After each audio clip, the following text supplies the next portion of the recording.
હા ભાઈ જો મસાલા પાઉં બનાવ્યા છે બરાબર, ચીઝ મસાલા પાઉં છે.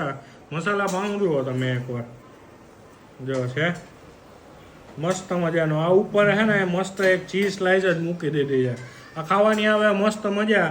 આની રેસીપી આગળ છે, જુઓ પહેલાં હું ટેસ્ટ કરીને તમને બતાવું.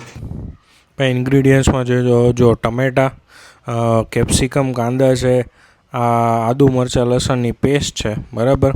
અને મેઇન વસ્તુ એ છે કે આમાં કૃષ્ણમ મસાલાના મરચું પાવડર, ધાણા જીરું પાવડર અને હળદર વાપરેલા છે. આ જો એમની ક્વોલિટી જો, આ મરચાંની, આ હળદરની અને ધાણા જીરાની, અને સ્પેશિયલ એ લોકોની હિંગ બી એ લોકોએ ચાલુ કરી છે. આ એક ચટણી અને લસણનું એક મિક્સ કરી ખાંડી અને આ નાની અમથી ચટણી બનાવેલ છે બરાબર. હવે જો તેલની અંદર પહેલાં તો હિંગ નાખી અને ટમેટાં અને કાંદાને આપણે સોતળી લીધા અને થોડીક વાર ઢાંકી દીધું. પછી એની અંદર નાખી દીધી આદુ મરચાં લસણની પેસ્ટ અને સુધારેલા કેપ્સિકમ. પછી એને છે ને આવી રીતે છૂંદો કરી દેવાનો, થોડોક છૂંદો કરી દીધો. અને પછી આપણી પેલી ચટણી બનાવી હતી એ હળદર, ધાણા જીરું, લાલ મરચું અને આ લીંબુનો રસ નાખી દીધો છે. અને આ છે પાઉંભાજી મસાલો. આની ક્વોન્ટિટી થોડીક વધારે રાખજો એટલે ખાવાની મજા આવશે. પછી આને સતત છે ને હલાવી રાખવાનું, અને આવી રીતે જો એનો માવો મસાલો થઈ જશે પછી થોડા ધાણા નાખ્યા.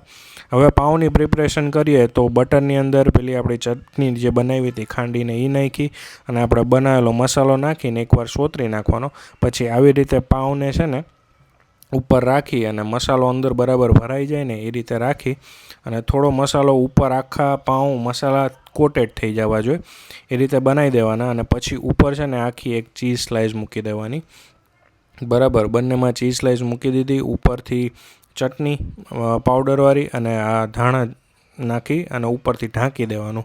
5 મિનિટ રાખશો ને એટલે આ ચીઝ ઉપર જે રાખ્યું છે ને કમ્પ્લીટ મેલ્ટ થઈ જશે અને જોરદાર આપણા ચીઝ મસાલા પાઉં બની જશે. અને આ ખાવામાં આવે બહુ મોજ ભાઈ. તમે એકવાર બનાવો બરાબર.